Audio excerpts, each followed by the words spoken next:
Hello বন্ধুরা, আপনাদের জন্য নতুন গল্প। সিনিয়র খালাতো বোন যখন বউ। অনেক রোমান্টিক একটি গল্প, পর্ব 5। রুহি আমার বুকে মাথা রেখে ঘুমাচ্ছে। ওর ঘুমন্ত মুখটা দেখতে অনেক মায়াবী লাগছে, কিন্তু রেগে গেলে ওকে দেখতে অনেকটাই সুন্দর দেখায়। গাল দুটো পুরো টমেটোর মতো লাল হয়ে যায়। হয়তো রাতের বেলায় আমার জ্বর বেড়েছিল, আর রুহি সারা রাত আমার সেবা করেছে। আমাকে যতই মারুক বকুক, সব কিছুর পেছনে ওর ভালোবাসা রয়েছে। আমি রুহির মাথায় হালকা করে হাত বোলাতে লাগলাম।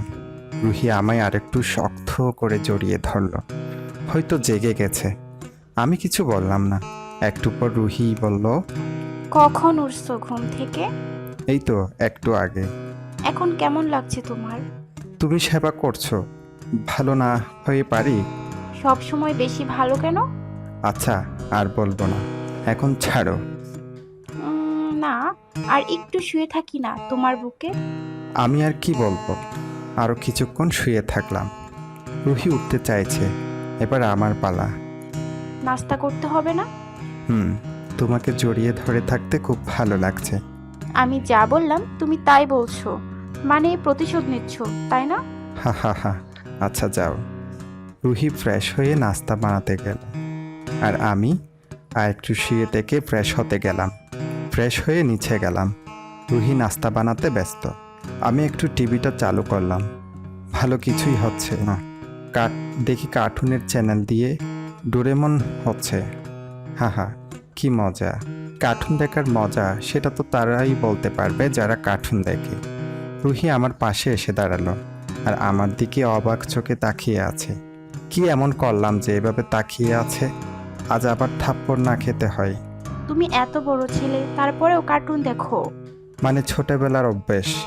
আর কার্টুন দেখতে আমার খুব ভালো লাগে। ওহ আচ্ছা, খেতে আসো। আমিও চুপচাপ ভদ্র ছেলের মতো খেতে বসে গেলাম। খাওয়া শেষে সোফায় গিয়ে বসলাম। দেখি একটু মোবাইলটা টিপি। মানতে হবে, মোবাইলটা কিন্তু সেই। হঠাৎ একটা আননোন নাম্বার থেকে কল এলো। হ্যালো, অপর পাশে। হ্যালো, জি, কে আপনি? চিনতে পারলাম না যে। অপর পাশে। হারামি কোথাকার, আমি প্রিয়া। তুই তুই নাম্বার কোথায় পেলি? ফেসবুকে তোর গল্পে। ওহ, কিছু বলবি? শুন, আজকে রাতে আমাদের বাসায় আসবি। কেন? তোর দাওয়াত থাকলো। কিন্তু কিসের দাওয়াত সেটা তো বললি না। সারপ্রাইজ। রানাকে বলেছিস? না রে, ওর নাম্বার নেই, ফেসবুকে আইডিও পেলাম না। ও না গেলে তো আমিও যাব না। কেন আসবি না? তুই ওকে বলে দে। ঠিক আছে। Bye bye. প্রিয়ার কলটা কাটলাম, রানাকে কল দিলাম। হ্যাঁ দোস্ত বল। প্রিয়া ওর বাসায় দাওয়াত দিয়েছে, যাবি কি? না রে দোস্ত, আমি আর যাবো না, শরীরটা একটু খারাপ। আচ্ছা বাই। আমি বুঝতে পারলাম রানার মনটা খারাপ হয়ে গেল। ওর ধারণা প্রিয়া ওকে কেন কল দিল না। যাই হোক, প্রিয়াকে জানিয়ে দিই আজ যেতে পারবো না ওর বাসায়। প্রিয়াকে কল দিলাম। বল। আজ যেতে পারবো না রে। তুই না আসলে কিন্তু আমি খুব কষ্ট পাবো। সরি রে। না, তোকে আসতেই হবে। প্রিয়া অনেক জোরাজুরি করলো, তাই যেতে রাজি হলাম। একটু পর রুহি এসে কোথায় যাবা? প্রিয়ার বাসায়, প্রিয়া কে? যার জন্য সেদিন আমায় মারলো। মারবো না তো কি করব? গায়ের উপর পড়ছিলি কেন? আমি কি পড়েছি? পড়েছে তো ও। তাহলে তুই ওকে সরালি না কেন? ও ধরেছে আর তুমি মেরেছ। বাদ দে, তোকে ওর বাসায় যেতে হবে না। কেন? ওর হাবভাব ভালো না। ও অনেক জেদ করেছে। তাহলে আমিও তোর সাথে যাব। ঠিক আছে। বাপরে, এত কথা! তার উপর কখন কিভাবে কথা বলে, একবার তুই আরেকবার তুমি।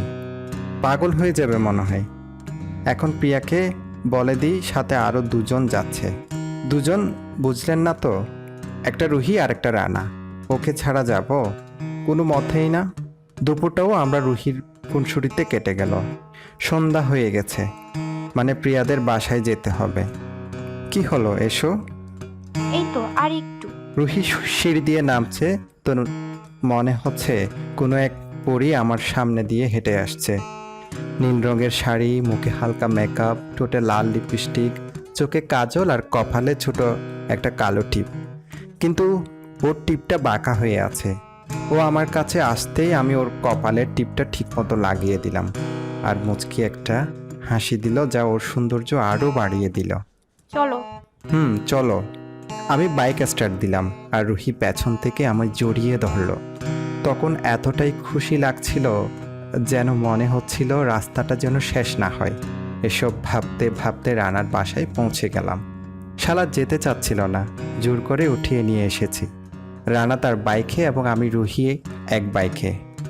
আমি বাইক স্টার্ট দিলাম আর রুহি পেছন থেকে আবারও আমায় জড়িয়ে ধরলো।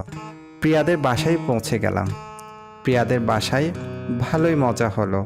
মনে হলো বৃষ্টি হবে, তাই আমরা তাড়াতাড়ি বাসার উদ্দেশ্যে রওনা দিলাম। কিন্তু তারপরেও আমি আর রুহি ভিজে গেলাম।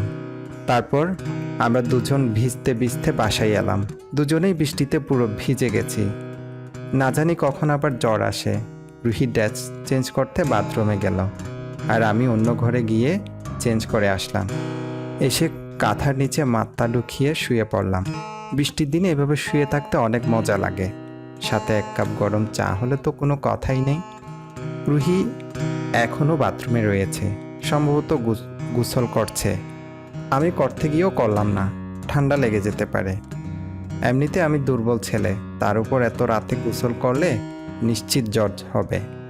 বাথরুমের দরজা খোলার আওয়াজ পেয়ে কাঁথার নিচ থেকে মুখ বের করলাম। রুহি মাত্র গোসল সেরে বের হলো। একটা লাল রঙের 3 পিস পরে আছে। সাদা মানুষ আর লাল রঙের জামায় ওকে দেখতে অনেক সুন্দর লাগছে। ওকে দেখে আমি তো আবার পুনরায় ওর প্রেমে পড়ে গেলাম। রুহি মাথা মুছে আমার কাছে এলো আর বিছানার পাশে বসলো। কি হলো, এভাবে শুয়ে আছো কেন? বৃষ্টির সময় তো এভাবে শুয়ে থেকে মজা হয়, তাই। তাই বুঝি? হুম। আর কি করলে মজা লাগে? যদি চা পাওয়া যেত তাহলে চা খেতাম আর ব্যালকনিতে বসে বৃষ্টি দেখতাম। একটু অপেক্ষা করো। কোথায় যাচ্ছ? আসছি। কোথায় যে গেল? কি ব্যাপার? প্রায় 8 মিনিট পার হয়ে গেল, তারপরেও রুহি এলো না কেন? বিছনা থেকে উঠে যাব, তখনই দেখি রুহি ঘরে ঢুকছে আর হাতে 1 কাপ চা। তুমি কি চা বানাতে গেছিলে? হ্যাঁ। এত রাতে চা কেন? তোমার মন করেছে, আর আমি এই সামান্য কাজটা করতে পারবো না? 1 কাপ কেন? দুজনে মিলে 1 কাপে খেলে ভালোবাসা বাড়ে, তাই। ও, এখন চলো ব্যালকনিতে। কি আর করার। ব্যালকনিতে গেলাম আর সোফায় বসে পড়লাম।